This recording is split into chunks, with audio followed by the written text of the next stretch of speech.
അങ്ങനെ ഇത്തവണ ക്രിസ്മസിന് മുന്തിരി വൈൻ കെട്ടാമെന്നൊരു തീരുമാനത്തിലെത്തി. അവസാനം കുറച്ച് മുന്തിരിയൊക്കെ വാങ്ങിച്ചു, പഞ്ചസാരയും കഴുകി ഉണക്കി നല്ല പോലെ വൃത്തിയാക്കിയിട്ടുള്ളൊരു ഭരണിയൊക്കെ സെറ്റാക്കി. അപ്പോൾ നമ്മൾ 1 കിലോ മുന്തിരി വാങ്ങിച്ചു. ആ മുന്തിരി നമ്മൾ നന്നായിട്ടൊന്ന് വേവിച്ചെടുക്കാൻ വേണ്ടി തീരുമാനിച്ചു കേട്ടോ. അപ്പോൾ പലരും പല രീതിയിലൊക്കെ ആയിരിക്കും മുന്തിരി വൈൻ കെട്ടുന്നത്. അപ്പോൾ ഞാൻ ചെറിയ രീതിയിൽ ഒരു മുന്തിരി വൈൻ കെട്ടാൻ വേണ്ടിയിട്ടാണ് തീരുമാനിച്ചത്. അതിനാവശ്യത്തിന് കുറച്ച് പട്ടയും ഗ്രാമ്പും ഒക്കെ ചതച്ചെടുത്തു.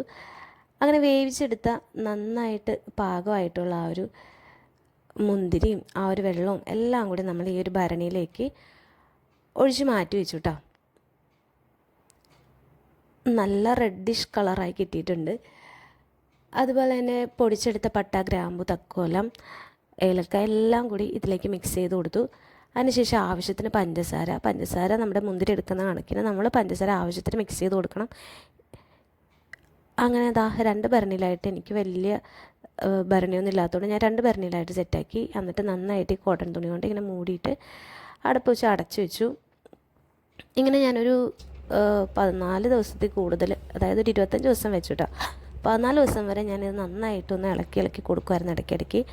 അതിനുശേഷം 25 ദിവസം കഴിഞ്ഞപ്പോൾ തുറന്നപ്പോൾ ഉള്ളൊരു കാഴ്ചയാണ് ഈ കാണുന്നത്. അതായത് 14 ദിവസം കഴിഞ്ഞിട്ട് പിന്നെ ഒരു എത്ര ദിവസമാണ്, 15 ദിവസം കൂടി കഴിഞ്ഞിട്ട് തുറന്നപ്പോൾ ഈ ഒരു ഭാഗത്തിന് കിട്ടി. അങ്ങനെ നമ്മൾ കോട്ടൺ തുണിയിലേക്ക് ഇതൊഴിച്ചിട്ട് നന്നായിട്ട് അരിച്ചെടുത്തു.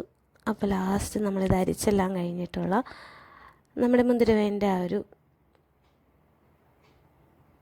പരുവാണി കാണുന്നത് കേട്ടോ.